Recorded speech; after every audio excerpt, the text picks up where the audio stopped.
या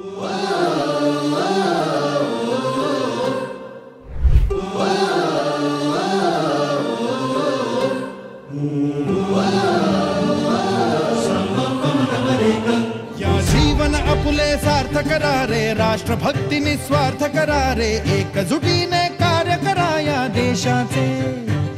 या साथी बना अनसाथ करारे, मातृभूमी ही आज पुकारे. जागृत होऊन कंकण बांधू दिवस रात्र झटण्याचे. मातेच्या पायाशी हे अर्पण प्राण